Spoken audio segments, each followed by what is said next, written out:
முன்னாள் ஜனாதிபதி ரணில் விக்ரமசிங்கே தற்பொழுது கொழும்பு தேசிய வைத்தியசாலையின் தீவிர சிகிச்சை பிரிவில் அனுமதிக்கப்பட்டிருக்கிறார். கைது செய்து வெலிக்கடை சிறைக்கு அழைத்துச் செல்லப்பட்ட பின்னர் அவருக்கு ஏற்பட்ட உயர் இரத்த அழுத்தம் காரணமாகவும் இதர பல அவருக்கு சில நோய் கண்டிஷன்ஸ் சில இருக்கிற டிசீஸ் கண்டிஷன்ஸ் இருக்கிறபடியா அவருடைய சிறைச்சாலை வைத்தியர் அவரை தேசிய வைத்தியசாலையில் அனுமதிக்கும்படி பரிந்துரைத்த பேரில் தான் அவர் அனுமதிக்கப்பட்டிருக்கிறார் தேசிய வைத்தியசாலை. அவர் வைத்தியசாலையில் அனுமதிக்கப்பட்ட பின்னர் நிறைய பிரமுகர்கள் அவரை சந்திப்பதற்கு சென்றுள்ளார்கள். குறிப்பாக முன்னாள் ஜனாதிபதி மஹிந்த ராஜபக்ஷ, எதிர்க்கட்சி தலைவர் சஜித் பிரேமதாச, மனோ கணேசன், முஜிபுர் ரஹ்மான் என்று என்ன சொல்வது, ஒரு அரசியல் பேதமின்றி தற்பொழுது என்பிபி அரசாங்கத்தில் இருக்கும் எவரையும் தவிர பெரும்பாலானவர்கள் சென்று சந்தித்திருக்கிறார்கள்.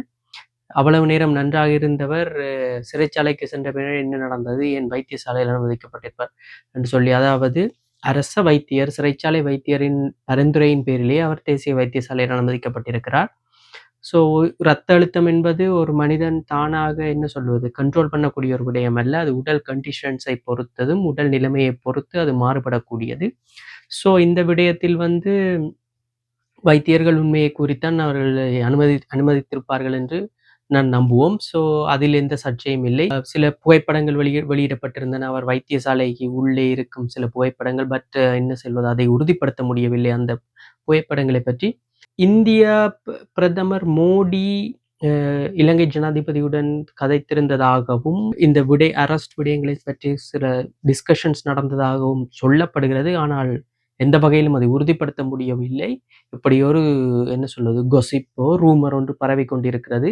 ஸோ ஆனால் இந்தியாவிலிருந்து சசி தரூர், அதாவது காங்கிரஸ் கட்சியின் பிரதான தலைவர்களில் ஒருவரும், மேல்மட்டங்களில் இந்திய உயர் அதிகாரிகள் உயர் பதவிகளில் இருப்பவர், ஜனாதிபதி பிரதமர் அந்த வகையில் தொடர்புகளை வைத்திருப்பவர், அவரது ட்விட்டர் தளத்தில் பதிவை ஒன்றை விட்டிருக்கிறார். அதாவது முன்னாள் ஜனாதிபதி அவர் நாட்டு காட்டிய சேவைக்காக அவரை மதிக்கப்படவும் அவருக்கு ஒழுங்கான ட்ரீட்மெண்ட்ஸ் நடக்க வேண்டும் என்றும் அரசியல் பழிவாங்கல்களுக்கு இது இடமில்லை என்றும் அவர் குறிப்பிட்டிருக்கிறார். ஸோ இது என்ன சொல்வது, இந்தியா இந்த கைதை இந்த ரீதியாகத்தான் பார்க்கிறதா என்பதுதான் இப்பொழுது மிகப்பெரிய ஒரு கேள்வி. ஏனென்றால் இந்தியா தான் அண்டை நாடு, என்ன சொல்வது ஒரு பெரிய அண்ணன் மாதிரி தான் இந்தியா. ஸோ இந்தியாவை பகைத்து கொண்டு எந்த ஒரு காரியமும் இலங்கையால் செய்ய முடியாது. இலங்கை நிறைய கடந்த கால வரலாறுகளின்படி நிறைய சம்பவங்கள், யுத்தங்கள் அனைத்திலும் இந்தியாவின் ஆதிக்கம் பெருமளவாக இருந்திருக்கிறது. ஸோ இந்த விடயத்தில் இந்தியா என்ன மாதிரியாக தலையிடப் போகிறது என்று தெரியவில்லை. அதைவிட இந்திய பத்திரிகையாளர் ஒருவர் ANI செய்தி நிறுவனத்துக்கு வழங்கிய ஒரு செவ்வியில் இந்த கைதை பற்றி அவர்கள் என்ன சொல்வார், ஒரு கண்டன வகையில் தான் தெரிவித்திருக்கின்றார். அதாவது இங்கு எந்தவித ஊழலும் நடைபெறவில்லை என்றும் இது ஒரு என்ன சொல்வது பழிவாங்கல் ரீதியான ஒரு கைதாகத்தான் இருக்க முடியும் என்றும் சொல்லியும் அவர் தந்த ANI செய்தி நிறுவனத்துக்கு அந்த கருத்தை தெரிவித்திருக்கின்றார். அதை ANI செய்தி நிறுவனம் அப்படியே தங்களது ட்விட்டரில் பதிவேற்றியுள்ளது. பெரும்பாலானவர்களின் பார்வை இப்படித்தான் இருக்கிறது. இதில் என்ன உண்மை பொய் என்று தெரியவில்லை. விசாரணைகள் நடந்து வழக்குகள் நடந்து அதன் பின்னர் தான் இந்த உண்மைகள் கண்டறியப்படும். எதிரும் புதிருமாக இருந்த நிறைய பேர் இப்பொழுது ரணிலுடன் ஒன்று சேர்வதற்கான முயற்சிகளை எடுப்பது போல் தெரிகிறது.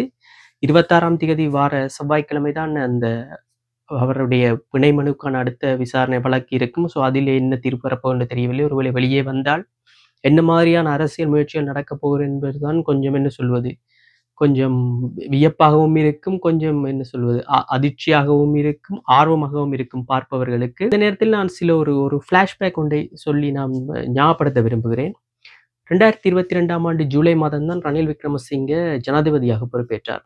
அவர் பொறுப்பேற்ற போது நாடு இருந்த நிலைமையை நான் கொஞ்சம் லிஸ்ட் அவுட் பண்ணுகிறேன்.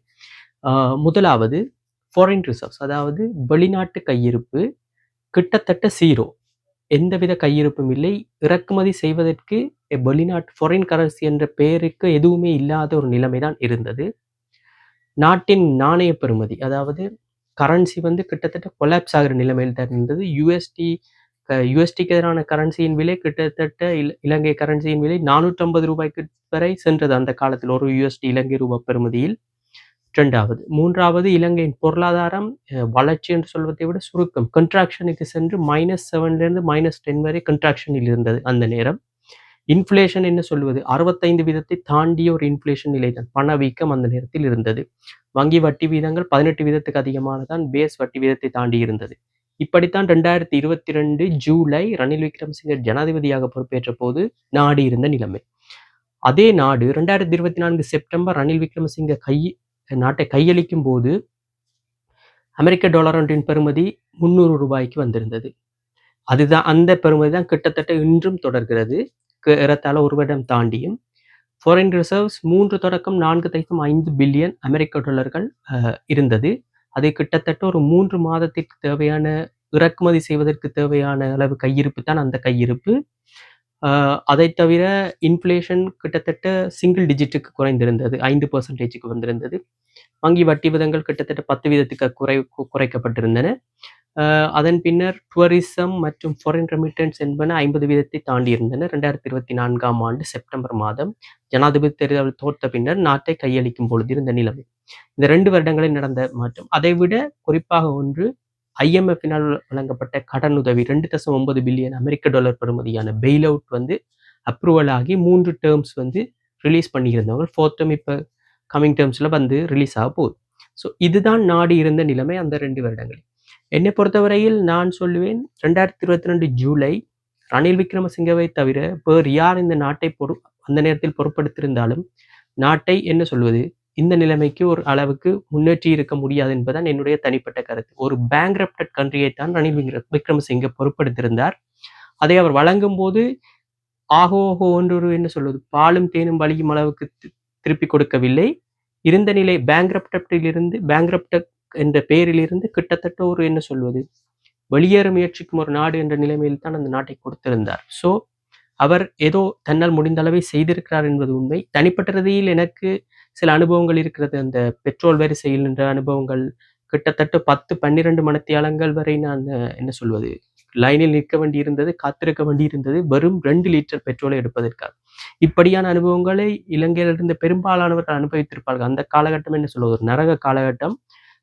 அந்த காலகட்டத்தில் நாம் ஏதோ ஒரு வகையில் மீண்டு விட்டோம்.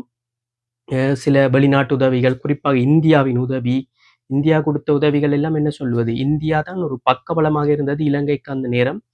இதே ஒரு வேறு தலைவர்கள் இருந்திருந்தால் இந்த நாடுகள் உதவி செய்திருக்குமா என்பதெல்லாம் கேள்விக்குறி. கிட்டத்தட்ட இப்பொழுது டொனால்ட் ட்ரம்பின் அந்த ரெசிப்ரோக்கல் டேரிஃப் கூட ரணில் விக்ரமசிங்கே மாதிரியோ ஒருவர் இருந்திருந்தால் லாபகமாக கையாண்டிருப்பார் என்பதுதான் பெரும்பாலானோரின் கருத்து. ஸோ இதுதான் இந்த ஃப்ளாஷ்பேக். இவை இவரால் செய்யப்பட்டது. அவர் கிட்டத்தட்ட 26 நாடுகளுக்கு பயணம் செய்திருக்கிறார் என்று தகவல்கள் தெரிவிக்கின்றன. அரசாங்கம் தெரிவிக்கிறது 600 மில்லியன் ரூபாய் இலங்கை ரூபாய் செலவழிக்கப்பட்டிருக்கிறது அவர் வெளிநாட்டு பயணத்துக்கு என்று சொல்லி. அவரது பயணத்தால் வந்த விளைவுகள் தான் இவை யாவும். ஸோ என்ன சொல்வது ஒரு பேங்க்ரப்டட்டிலிருந்து மீண்ட ஒரு நாட்டை கிட்டத்தட்ட மீண்ட ஒரு நாட்டைத்தான் புதிய அரசாங்கத்திடம் ரணில் விக்ரமசிங்கே கையெழுத்திருந்தார். எதிர்வரும் காலங்களில் இந்த என்ன சொல்லுவது கூட்டணிகள் மாறலாம்.